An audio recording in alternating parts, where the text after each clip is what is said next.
Dorsey from Best Life Solutions with this week's video success strategy. And these videos are all about inspiring and empowering you to intentionally design and live your ideal life. So this week I want to talk to you about what to do when life's little unexpected emergencies arise.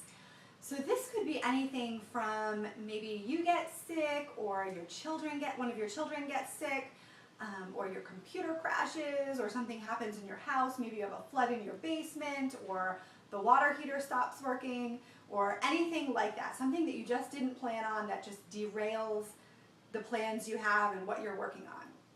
And I don't know about you, but for me this always happens when I'm running up against a deadline, or I have something really big that's launching, and it always seems like something like this starts to happen. And so the first thing I want to say is when that happens, you really want to just not panic. So I'll be honest, my first reaction is I want to start panic, and I try to just calm myself down, and I keep in my mind something that I heard lifestyle and marketing expert Marie Forleo once say, which is that everything is figure outable. So just kind of stop, take a breath in, and figure out what you're going to do. And I have 4 tips for how to get yourself back together when something like this happens. And the first one is to really just do an assessment, make a list of everything that you have coming up in those next few days, any deadlines, any appointments, everything that you had on your priority list. And then what you need to do is reevaluate those priorities and really only keep on that list what is absolutely urgent. And very little is urgent, right? Very little is life or death. There are things that we think are important and that we think are urgent, but if we really ruthlessly prioritize, we can push some of those things off. So you may need to renegotiate some deadlines, you may need to cancel some appointments, or drop out of some social engagements, and it might disappoint some people or irritate some people, but it is what it is, right? So you're going to have to renegotiate, relook at your schedule, and reprioritize. And secondly, you also want to really, and this kind of goes along with the first thing, but you want to keep everything in perspective. So you may feel bad about some of those things that you need to push off, but really keep in mind what's truly important to you. And think about the impact of your actions 5 years down the road, 10 years down the road. So will any of those things that you had to push off really matter long term? And my guess is the answer is no. So keep that in mind.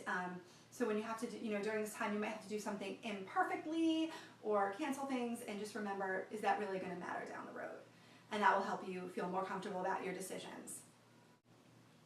Third, you want to get help. So you want to not be a martyr. Don't try to do all of this on your own. Reach out to family, friends, any support systems you have in place for help. So for example, actually right now my son has come down with an ear infection, and it kind of derailed my week work-wise. And so today I asked my mom if she would come over and watch him for a few hours so I could get some work done, get this video shot for you, and keep things moving forward.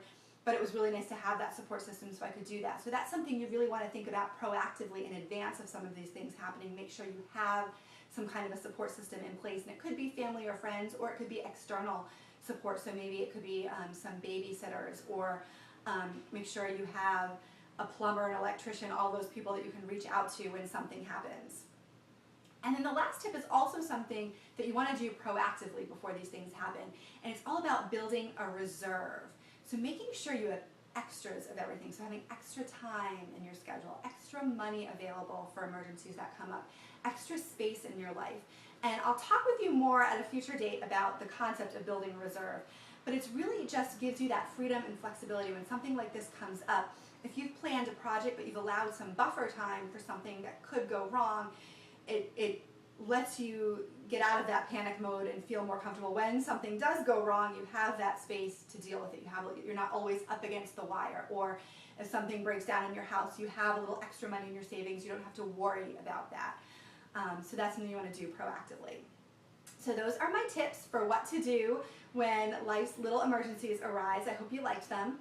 And if you did, I encourage you to share this video with others in your life who you think could benefit from it.